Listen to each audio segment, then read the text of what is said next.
Это программа «Актуальное интервью», в студии Иван Лазаренко. Как улучшить демографические показатели, какие новые меры поддержки рождаемости появились в стране и в нашем регионе, на какую помощь могут рассчитывать многодетные семьи, мы поговорим сегодня с гостем студии. Это заместитель председателя правительства Республики Саха-Якутия Ольга Балабкина. Ольга Валерьевна, здравствуйте. Здравствуйте, Иван. Только в этом году, как на федеральном уровне, так и на региональном уровне, было принято очень много законов и постановлений, направленных на улучшение демографической ситуации. Настолько ли ситуация с рождаемостью в стране и, в частности, в нашем регионе вызывает опасения, что понадобились дополнительные такие кардинальные меры по ее улучшению? Да, безусловно, не стоит скрывать этой ситуации, она явно выражена. Это тенденции мирового характера и, соответственно, общероссийская. В целом снижается рождаемость. Страна вновь попадает в демографическую яму, связанную с тем, что к возрасту рождения пришли те дети, которые родились в начале 90-х годов. Поэтому сегодня, безусловно, будут приниматься беспрецедентные меры для того, чтобы непосредственно демографическую ситуацию улучшить. Если говорить о республике, то необходимо обратить внимание на тот факт, что в целом демографически естественный прирост населения у нас на настоящий момент в республике, он так и продолжает расти. Количество рожденных превышает количество умерших в республике. Но сама рождаемость последние 3 года падает. Например, на 19 апреля 2018 года было зарегистрировано беременных, поставлено на учет на 500 молодых будущих мам больше, чем в этом году. Поэтому сегодня, конечно, мы усиливаем работу, прежде всего направленную на разъяснительный характер тех мер, которые принимаются раз. Усиливаем работу и в том числе подготовки наших медицинских учреждений для того, чтобы непосредственно у нас была гарантированная беременность, здоровая гарантированная беременность для девочек и, соответственно, беспрецедентные меры, которые у нас принимаются по строительству яслей. Сегодня в ясли у нас планируем даже попадание ребятишек от 1,5 месяцев. Да, поэтому эта программа уже на территории республики начала действовать, поэтому строим ясли, детские сады и школы. Новый указ главы республики, затем вышедшее постановление о порядке выплат материальной помощи направлены на семьи, у которых рождаются первые или последующие дети. А как обстоит ситуация с семьями многодетными, в том числе, у которых дети уже есть? Какие меры поддержки оказываются им? Необходимо обратить внимание на то, что Республика Саха-Якутия является первым передовым и единственным субъектом Российской Федерации, в которых к многодетным детям относятся семьи, в которых рождено 3 ребенка. А все в основном субъекты, общероссийское правило, это семьи от 5 детей. В целом, достаточно длительную работу провело правительство, глава Республики Саха-Якутия в разные периоды, и комплекс мер, который сегодня есть для многодетных семей, он достаточно большой. Действительно предусмотрены льготы по коммунальным платежам. Сегодня действующие меры являются льготы и преференции, направленные на провоз детей на Дальнем Востоке. А есть и мера, которая связана непосредственно с выделением земельных участков. Это предусмотренные меры. Сейчас глава и правительство ставит основную задачу обеспечить действенность этих мер. Комплекс достаточен. Теперь нужно четко проконтролировать, чтобы эти меры были исполнены на местах и было достаточно финансовых ресурсов, чтобы эти меры закончить. Именно завершить для того, чтобы каждая многодетная семья эту меру почувствовала. Что же касается указов главы, которые сегодня изданы, они изданы в том числе и исходя из позиций, определенных президентом страны, направленных на развитие Дальнего Востока. Это меры направлены уже непосредственно на повышение демографии. Я бы хотела о них сказать отдельно. Социология показывает, что у нас хромает, можно так сказать, рождаемость 2-го ребенка. При принятии по рождению 2-го ребенка мамочки, вообще семьи достаточно задумываются. Поэтому это была единственная категория, для которой не был предусмотрен материнский капитал. Поэтому при рождении 2-х детей предусмотрен материнский капитал. При рождении 1-го ребенка, уже которые родились с 1 января 2019 года, предусмотрено повышенное ежемесячное пособие. И, соответственно, мерой повышено ежемесячное пособие в целом по всей республике.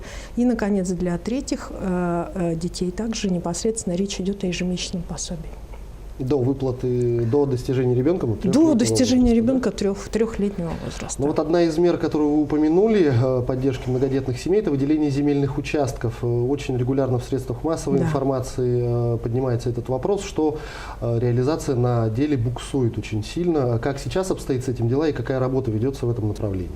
Во-первых, правительство под руководством Владимира Солодова очень четко определило позицию в данном направлении, что мы будем заниматься этим вопросом.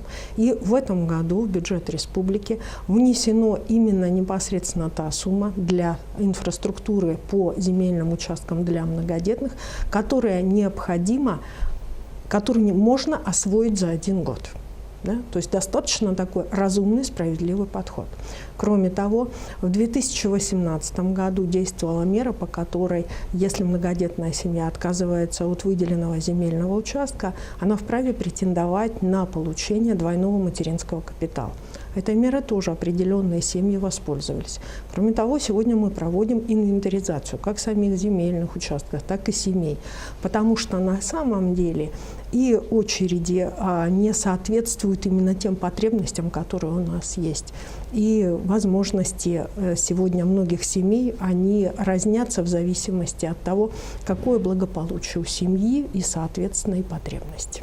Ну, то есть это вопрос в ближайшее время, скорее всего, будет благополучно разрешен? Я думаю, что это вопрос, который уже сейчас решается.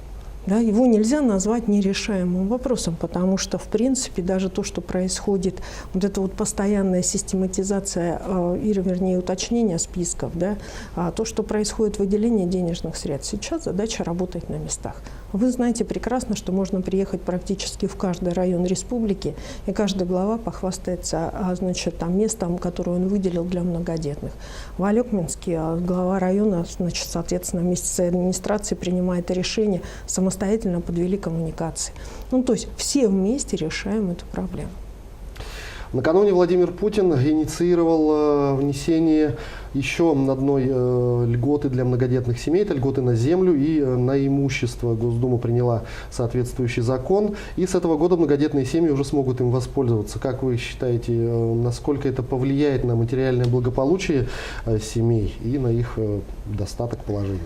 Я думаю, что эта мера, она носит стимулирующий характер, опять же, да, в том числе и для многодетных семей, или становиться многодетной семьей, рожать детей в том числе.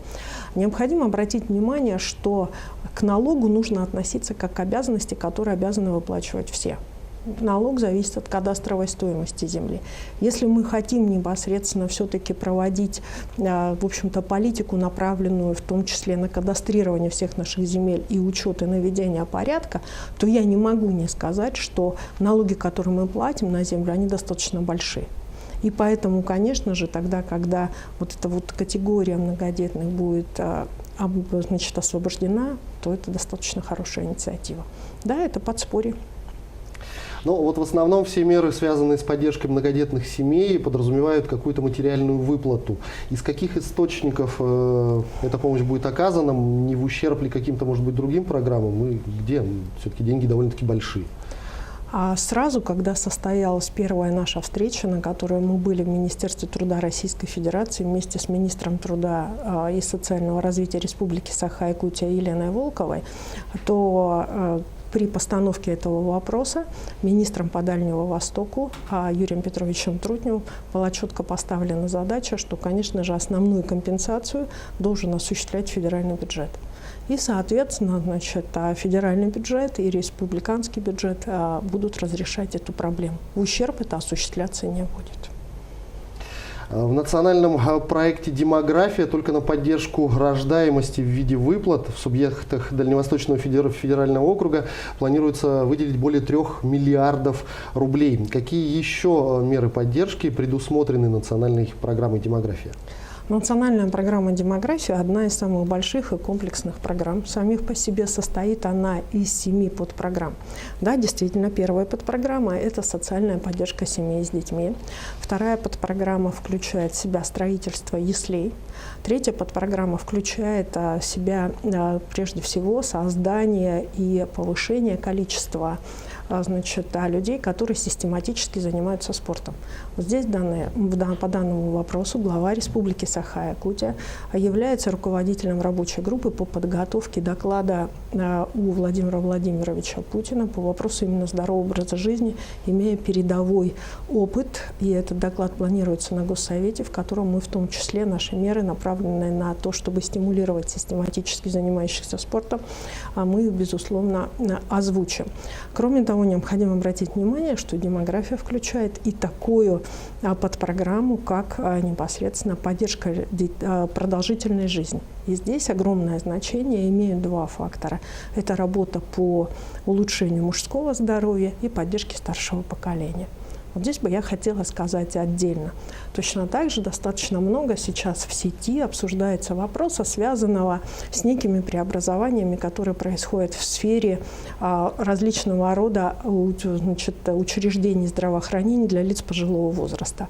Я убеждена и уверена, и убеждаю всех в том, что сегодня нет никаких оснований для того, чтобы говорить о том, что у нас где-то уменьшится хоть одна койка, или уйдет хоть один врач, который оказывает помощь для пожилых граждан, или будет ликвидирована хоть одна больница.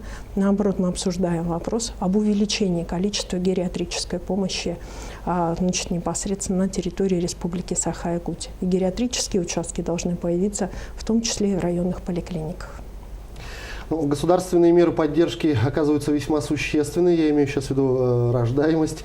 Когда, на ваш взгляд, мы можем ждать отдачу в виде той самой повышенной рождаемости? А повышенную рождаемость мы всегда ждем тогда, когда проходит поколение. Когда вот сегодня мы как раз находимся на кризисе, вот сегодня рожают девочки, которые родились в 90-х годах. И, соответственно, сегодня мы видим, что вот этот вот кризис в рождении, он дал нам вот такую демографическую яму. Поэтому непосредственно каков будет результат наших действий, да, будет понятно как раз со временем, тогда, когда вырастут эти дети. Это один момент. А второй момент, когда мы анализировали наши меры, которые вообще в республике есть и в Российской Федерации, обратили внимание, что мы с Сахалином на Дальнем Востоке являемся двумя субъектами Российской Федерации, у которых естественный прирост выше, чем у всех остальных.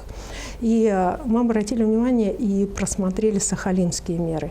Вот у них очень высокий уровень этих мер. Ольга Валерьевна, я благодарю вас за беседу. Огромное спасибо, что нашли время и ответили на наши вопросы. Я желаю вам успехов в работе. О демографической ситуации мы разговаривали с гостем в студии. Это Ольга Балабкина, заместитель председателя правительства республики. До встречи в эфире.